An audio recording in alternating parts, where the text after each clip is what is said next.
the report as fake news. He maintained that the minister has never been on any United States watch lists. Members of the National Association of Resident Doctors, NAD, have asked the federal government to honor its agreement with the union. They warned that should the government fail to honor its agreement in the next 4 weeks, they will be forced to declare another indefinite nationwide industrial action. President of NAD, Dr. Uyilawa Okeke, who gave the warning on behalf of his colleagues, said if the government fails, doctor will have no choice but to call a meeting in the next 4 weeks, which is the timeline for the strike suspended. Giving an update on the progress made so far since the strike was suspended, Dr. Uyilawa acknowledged that significant progress has been made. They also called for an upward review of the current hazard allowance to 50% of consolidated basic salaries of all health workers, as well as and payment of outstanding COVID-19 inducement allowances, especially in the state-owned tertiary institutions, among other issues.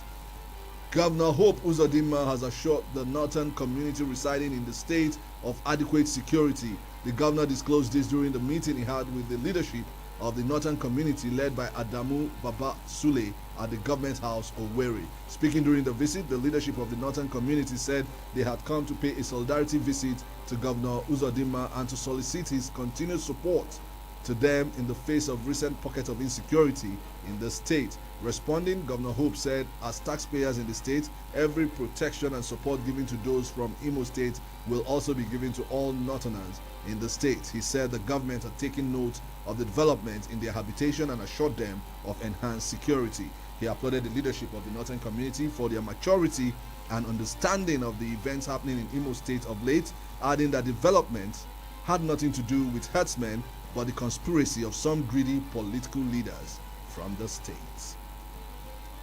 Meanwhile, the Catholic priest and lecturer with the Imo State University, Reverend Father Izu Marcel Onyocha, who was kidnapped last Sunday, has been freed by his captors. Reverend Father Onyocha was freed early hours of today after spending the night in the den of his kidnappers. His kidnap was said to have happened at Ihube community in Okeke local government area of Imo State. Sequel to the above, the Commissioner of Police Imo State, CP Nasiru Muhammad, had activated all the tactical teams of the command with a view to rescue this priest and possibly arrest the culprits. He, however, called for calm, assuring that the command will do everything possible to ensure safety in and around the states. Standing Committee of the Nigerian Guild of Editors has called on the federal government to save the media from total collapse in view of its dire state, which is now made worse by the COVID-19 pandemic. In a communique issued in Lagos after the virtual meeting of the committee, the Guild specifically demanded that the government regard media as providing essential services critical for national development and unity, hence deserve to be treated like other essential services on the front line of the fight against COVID-19. The Guild listed the required government intervention to include, but not limited to, the removal of tariff on all important media consumables, including newsprint and broadcast equipment. The editor also urged the government at all levels to see the media as partners in the development and not as competitors or meddlesome interlopers, stressing that this will help erase every form of suspicion and mistrust that has attended the relationship between government and the media over the years. The body of editors also congratulated the newly decorated Acting Inspector General of Police, Al-Khali Usman Baba, and urged him to ensure that the war against crime and criminality, including terrorism, kidnapping, and armed robbery, is not only won, but that the victory is sustained. This is 107.3 Darling FM Owerri. If you're just joining us, you're listening to the world news. In the news, federal government begs for time to... I'll take that again. Federal government begs for time to pay protesting Special Public Works Program workers. Imo Catholic priest Reverend Father Izu Marcel Onyocha regains freedom. Still to come, South Sudan president sacks country's army chief.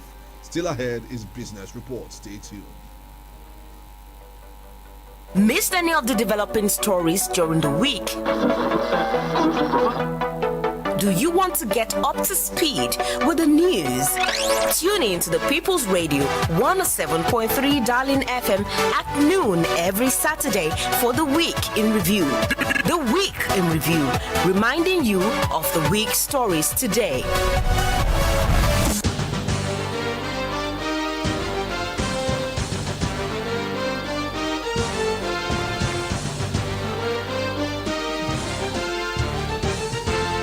welcome back. Now let's go to the foreign scene where South Sudan President Salva Kiir has sacked the country's army chief, Johnson Juma Okot. 3 other senior intelligence officers were also sacked. Kiir announced the sack in a decree aired on state television. He replaced Okot with Santino Deng Wall. Okot was appointed chief of South Sudan People's Defense Forces in May last year to replace Gabriel Riak Jok. No reasons were given for the decision to sack the officials by the presidency. Kiir also replaced Niall Deng Niall as Minister of Presidential Affairs with Barnaba Mariel Benjamin. In addition, Kiir also sacked Ruben Malek, Deputy Minister of Defense and Veteran Affairs, replacing him with Charlton Balok. The president also sacked the Director General of External Intelligence, Thomas Doubt, and replaced with Simon Yen McQuack. In business, Central Bank of Nigeria and the Federal Ministry of Finance, Budget and National Planning have denied knowledge of the claims that Nigeria printed 50 to 60 billion naira last month to cushion its financial trouble. The question was raised after Edo State Governor Godwin Obaseki claimed that Nigeria printed 60 billion naira to augment what the 3 tiers of government shared in March. However, the spokesperson of CBN, Osita Nwan Sinobi, told newsmen that he is not aware of any money printed.